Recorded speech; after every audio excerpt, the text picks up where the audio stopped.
네, GS건설을 보면서 이야기 좀 해볼게요. 뭐 지금 GS건설은 계속 하방이죠. 예, 뭐 여러분들도 아시죠.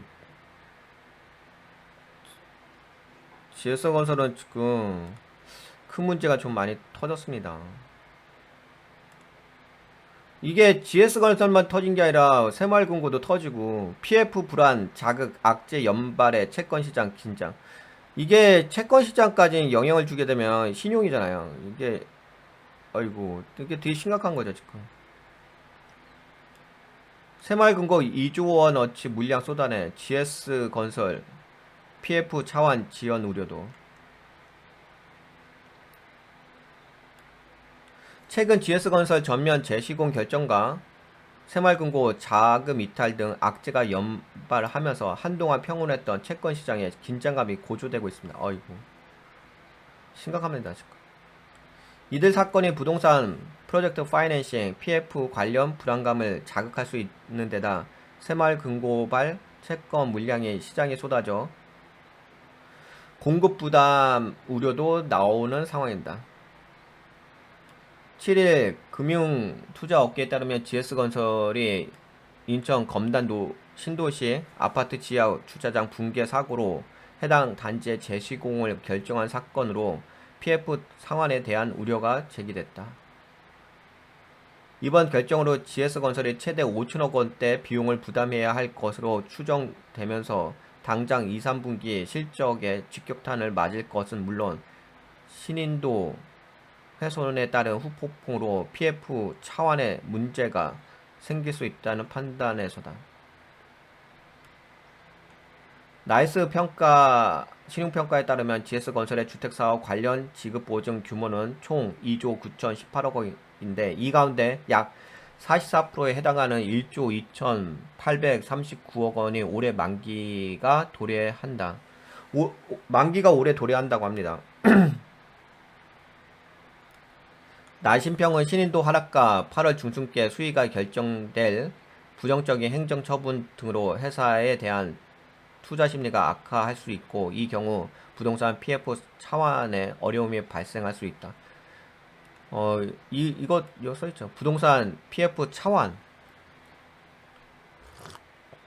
어려움이 발생할 수 있다고 합니다. 부동산 경기 침체와 고금리 기조가 지속되는 상황에서 사고조사 발표 이후 자본시장 접근성이 떨어진다면 유동화 증권이나 회사채 등의 발행 여건 관련 변동성이 확대될 수 있다. 최근 새마을금고의 대출 부실 문제가 부각돼 자금 이탈이 발생한 것 역시 채권시장의 불안감을 키우는 대목이다. 네, 여하튼간에 뭐 이거 아시죠? 지금 네, 좀 위험해요. 거기다 또 뭐 GS건설 검단 재시공 비용 5,500억 원.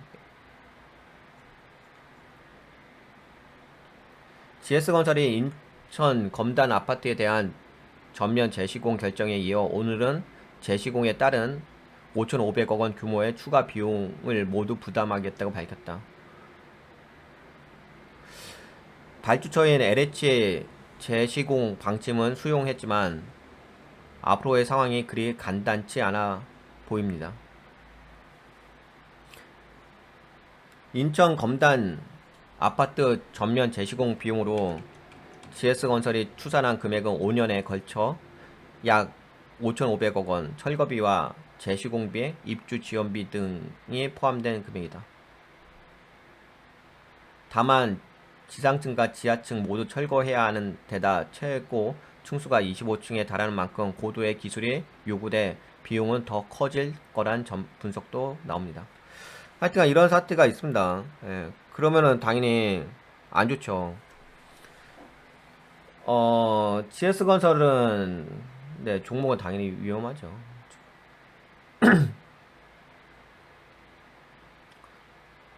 지금은 GS건설 쪽에다가 투자하기는 어렵겠죠.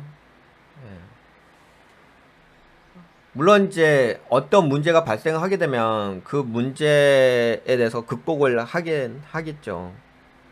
근데 이제 뭐 현재 상황에 대해서는 냉정하게 봐야죠. 아니, 그렇죠. 우리가 살다 보면 뭐 이런 일도 있고 저런 일도 있잖아요. 되게 수많은 일도 있잖아요. 근데 물론 이제 그런 일들을 간과하고서 얘기하면 안 되는 거죠. 근데 이제 어떤 과정이란 건 있으니까. 그래서 현재 과정으로 봤을 때는 충격이죠, 충격. 지금 엄청난 충격, 폭풍이죠.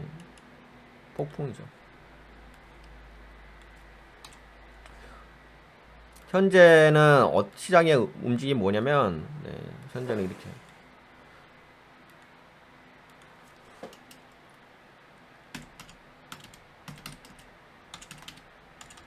금고하고, 네, GS건설.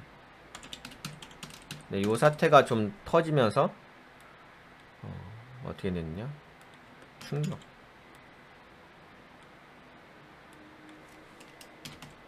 네, 충격의 여파가 있겠죠.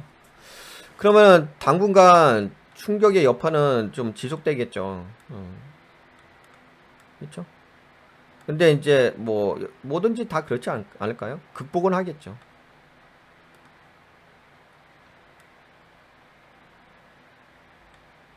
근데 극복을 하려고 한다면 극복하는 기간이 필요하겠죠.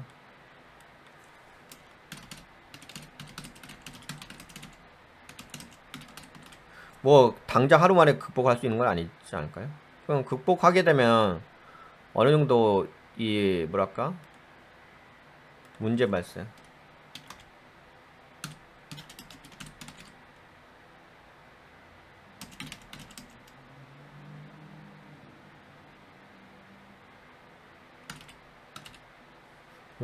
요 부분을 좀 상쇄를 하겠죠.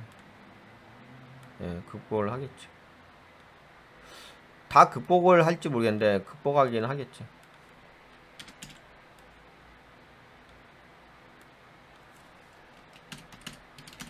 알겠지. 그렇죠. 근데 지금 상황은 어디냐면은 여기인 거죠.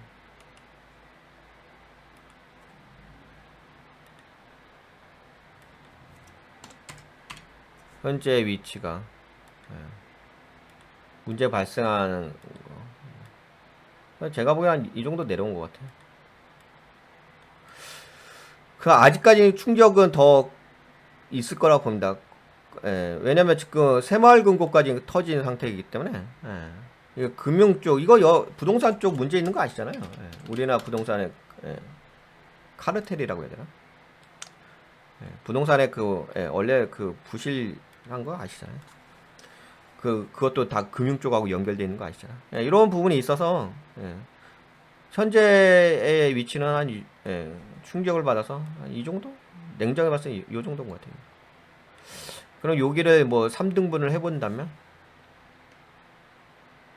지금은 요 정도. 그리고 여기서 더 충격이 이렇게 내려갔어. 아직까지도 저는 요 정도 그래도 요 정도 되는 것 같아요. 근데 여기서 또 내려오려면 또 이렇게 내려와야 될 거고, 여기 이만큼 또 내려와야 되겠지. 아직까지 충격 여파는 더 있을 거라고 합니다. 근데 물론 이제 극복하는 이제 시간이 필요하겠지. 그럼 극복이 되긴 하겠지. 근데 하지만 지금 이건 아니라는 거지. 현재는 이 구간이라는 거죠. 현재는 여기라는 거지. 그렇게 되면은 뭐 아직까지는 우리가 GS건설에 공격적인 투자를 지금 진행하기가 쉽지 않다고 볼 수 있긴 하겠죠. 지금 수급도 이게 말이 안 맞잖아요. 그래도 외국인이 잡아주긴 하네. 떨어질 때 좀 외국인들이 좀 매수하는 거 있긴 하네. 그러면 요 충격에 의해서 뭐 반등 정도는 좀 나올 수는 있긴 하겠는데, 근데 뭐 반등 갖다가 우리가 뭐 GS건설에다 투자할 수 있는 건 아니잖아요. 그렇죠? 반등으로 GS건설에 투자할 수 있는 거 아니라서 우선은 뭐 추세상으로는 좀 하방이니까 좀 더 지켜보긴 봐야 되겠죠. 만약에 뭐 GS건설에 지금 투자한다면 뭐 그냥 많이 빠진 거 대비 뭐 기술적 반등? 그런 관점으로 봐야 되겠죠. 그러면 GS건설 요 정도 말씀드릴까요? 도움이 되셨다고 생각되시면 좋아요. 새로 오신 분 구독 한번 눌러주고요.